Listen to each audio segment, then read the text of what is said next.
talked before about the importance of needing a soundbar with today's flat screen TVs, and that's simply because that when you're making TVs that aren't much thicker than my pinky finger, it's nearly impossible to pack quality audio components inside.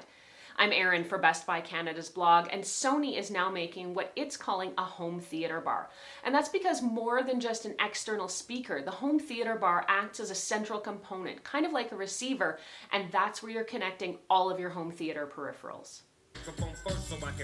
The Sony HT-ST5000 is a large and heavy 7.1.2 channel soundbar that comes with a large and heavy subwoofer. This is it in my temporary and sadly not very attractive test setup. The kit's a higher-end audio solution meant to provide top-quality sound, and it feels well-made and durable. The soundbar also has a unique feature in that it's Dolby Atmos enabled, meaning you'll get more of a 3D soundscape. More on that in a second.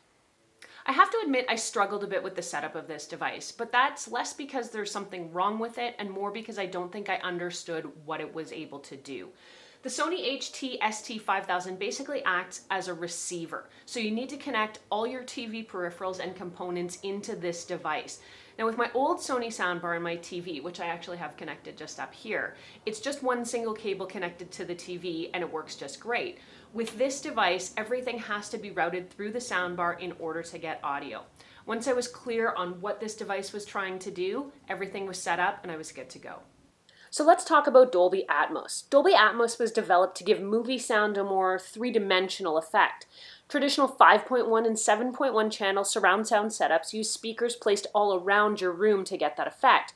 Dolby Atmos, in essence, simulates that effect, and it gets help from upward firing drivers in the top of the soundbar. That helps to create a more 3D soundscape by bouncing sound off the ceiling. The Sony HT-ST5000 also has Google Chromecast built in. This lets you cast music, podcasts, and other audio right to your soundbar. I did encounter some intermittent problems though, where Chromecast just wouldn't cast correctly. I checked and I was able to cast to my Google Home 1 minute, but strangely not to the soundbar the next. Usually turning the soundbar off and on again did the trick to get it reconnected, but it was a bit frustrating. This soundbar also has a couple of other options. It's got what's called voice mode and night mode. Voice mode basically lets you toggle the setting on or off, and it allows voices to sort of cut through the background noise a little bit better. So if there's low talking, you can hear them a little easier and you don't have to turn up the volume to hear. With night mode, it basically mutes the sound of louder noises like explosions or gunshots, so that if you're watching a movie late at night, when a fight breaks out, it's not going to wake up everyone in the entire house. Somebody please get this man a gun. Overall, the sound is pretty great on the Sony HT-ST5000. I should point out that it is not an inexpensive soundbar, and you can check Best Buy's website for current or sale pricing. This soundbar is made for a dedicated home theater setup, and this is not the soundbar to pick if you just want to boost the audio on your dinky extra TV like I have in my temporary setup here. You want to be able to fully appreciate this device. I was able to test out a variety of TV shows and movies on the HT-ST5000 soundbar. Watching Game of Thrones this season has been a real treat on what's normally a very small TV and a small scale setup, but this soundbar really made it come alive. There's a cool scene this season, and I'm not going to give away any spoilers, but where we could feel the advancing Dothraki army, all of their hundreds and thousands of horses, coming over a hillside before we could see them or even truly hear them. And it was just such a cool effect. Ray Donovan, which we like to watch, hasn't been a whole lot of action in it this season, but in terms of sort of Ray's gravelly voiced Sylvester Stallone-esque delivery of dialogue, it sounded really good too, and everything was just really crisp and easy to listen to.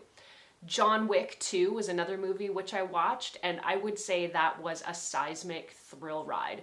Whether it was, a barrage of bullets, a really cool car chase, or a close quarters combat scene, it felt like you were in the room with them. And despite the fact that I'm using this on a really small TV, I feel like the soundbar made it seem as though the picture, the soundscape, everything was a lot bigger. It was a lot more room filling, and I really enjoyed the experience.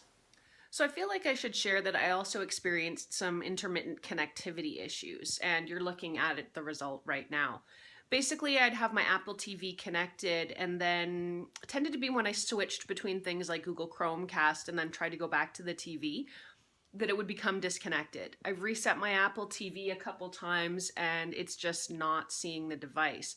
I've powered the soundbar and sub combo on and off a couple times, still nothing. The last time this happened, and it did happen once before, I basically had to pull all the cables out, reset everything, and start over from scratch. Not a huge deal here in my little temporary setup, but this would be absolutely maddening if you had a permanent installation. Now, overall, the soundbar delivers great sound and excellent quality if you can get past those intermittent connectivity issues. Read more on the HT-ST5000 at blog.bestbuy.ca. Thanks so much for watching this video. If you liked it and found it helpful, please do hit that like button and consider subscribing. It does help us keep making more great videos that hopefully you all can watch and enjoy. I'm Erin. You can find me on Twitter or Instagram until the next time, at ErinLYYC.